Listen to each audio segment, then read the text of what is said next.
please, my genuine heartfelt request is to, can we please normalize living with our kids? Can we please normalize spending time with our kids? Can we please normalize speaking positively with our kids? I know it's not easy. I definitely 100% know that it is not easy, because the cost of living is so high and everything about life is just traumatizing. It's dramatic. The amount of poverty, the amount of unemployment, the amount of population, the amount of the world's population. Yes, we have unemployment. Yes, we have unemployment. Then why should we keep making babies? Including myself, 6 kids. I look at my life and I think to myself,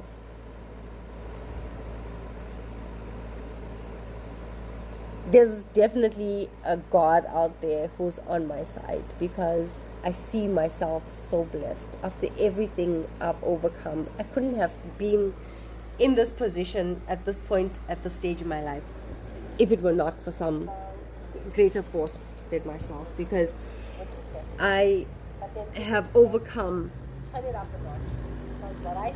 a lot of sicknesses, right? I used to smoke. After I quit smoking, I was apparently diagnosed with asthma, and I was told that I have to be on a ventilator. It was a Fox Air ventilator, and I was told I have to be on that ventilator for the rest of my life. And I pushed myself to the max, and I would do breathing exercises. I would ride my bicycle until I had gotten rid of the respiratory issues that I had eventually. I'm not going to say I got rid of it, because I was praying a lot at that point. And it helped, because I had no chronic, I didn't actually have asthma. Asthma is something that my mom had. And one thing that I never ever told the doctor whenever I went to the doctor is that my mom had asthma. I never ever said that to her, because I always knew when they ask for the history of your parents, then they are obviously going to relate whatever ailment you have to your past, to your parents. And for me, that was a thing. I never accepted telling the doctor that. I never even told any of the doctors that my mom died of cancer. And I've overcome cancer twice already. It's a huge, what can I say? I just lost the words right now.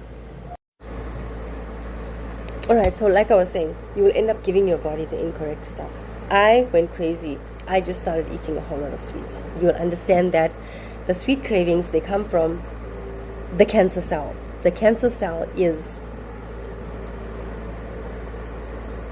suppressed by a healthy diet. The minute you fall off the wagon and you start eating sweet stuff, a lot of sweet in a huge abundance, right? You have these cravings. That means the cancer cell is now active in your body. And I started feeding whatever. I was eating cake. I was eating this is why I say you got to follow the pattern. So it got to a point where I got very sick, ended up in hospital, and it was back. Only this time I didn't vouch for chemotherapy. I had done my research previously, and I found out that there's another way to deal with this stuff. So I changed, my entire lifestyle changed. I started eating differently. I started drinking a lot more water, and it wasn't as bad as it was the very first time. So, and now I'm fine. I think I got reports back around August or September last year that I was good to go, right? That will be a story or a topic for discussion another day. Point is, there's always a pattern, and you gotta find the pattern. You gotta know the rule of thumb, right?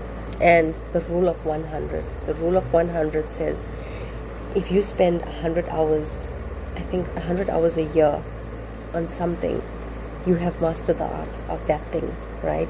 So I have invested a lot of my time in reading cognitive behavior, human behavior, so that I would be ready to avail myself to always be here for my kids. Whoever needed, whatever their need was, I would meet that need. And in doing that, I'll tell you what, I have opened myself to communicating with kids of all ages, from a baby to a teenager to a young adult, right? I'm not going to take credit for that. It comes with knowing what you are called to do. Once you know what you are called to do, you will do that, and you will do that only. Whether you are inconsistent, whether you have ADHD or ADHD, whatever, you will stay true to what your calling is. And when you do that, you will live the freedom of happiness. That's life. Positively raising our kids. And then, so what I was saying is the path of life, the journey of my life, I have so much that I can share with you on my journey. But you know what, right now, I'll tell you what, I have realized that there is definitely a force that is greater than myself, that has kept me alive for this long. Because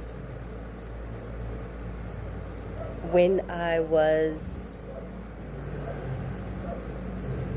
I think my eldest son, he must have been 3 years old, if I'm not mistaken, and if I can remember correctly, I was diagnosed with cancer, ovarian cancer, and I kept it silent for the longest time. And it was very difficult because I would drive myself to the hospital and have transfusions done, and then I would drive myself back home. And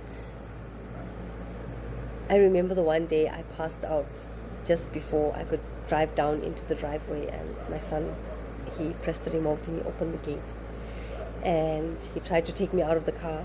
He said, leave the car at the top there. He tried to take me out of the car, and he said, let's get into the house. I don't know what's wrong with you. He made me something to eat, got me to bed, and my ex-mom-in-law, who's now late, she came back home, and my son was trying to wake me up to say, you know what, Daddy is here, please just wake up. I don't know what's wrong with you, but we have to tell her that you're not okay. And I was like, we are not telling anyone that I'm not okay, right? So eventually it was time for me to have the second dose of chemo, and I was like, this is it. My hair had fallen off, and I was wearing hats, and nobody understood what was going on, and it didn't make any sense because at the time I was a Muslim, and Muslims they have to close their head, but I just had this thing where I would wait occasionally, but then I started to wait all the time, and then it became a question in the household. They were asking, like, why are you wearing it every day? What's happening? And the doctor's letters came home, and my ex-husband found out, and he got a shock of his life. He couldn't believe it. And at the time when he found out was the exact time that I had decided, this is it, enough's enough.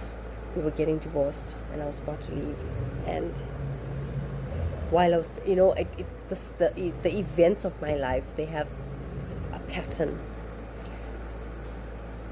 They have a pattern that fall together. They coincide with each other, and it's a way of saying it's a wake-up call. You have to take the wake-up call.